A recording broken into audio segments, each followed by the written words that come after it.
Hey everyone, in today's video I'm going to show you how to use your Wise digital card in stores without a physical card. Whether you have just gone digital or want to avoid carrying a bulky wallet, this guide is for you. So let's dive right in. First, make sure your Wise digital card is added to your phone's mobile wallet. This could be Apple Wallet for iPhone users or Google Wallet for Android users. Open the Wise app, go to the card section, find your digital card and tap Add to Apple Wallet or Add to Google Wallet depending on your device. Follow the prompts to complete the setup.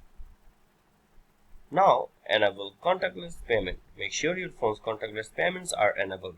This usually involves turning on NFC in your phone settings. When you are ready to pay in a store, unlock your phone, then open your mobile wallet, hold your phone near the payment terminal, wait for the confirmation message, and you are all set. Remember to keep your phone secure with a strong passcode or biometric lock to protect your funds. And that's it. You are now ready to shop without a physical card.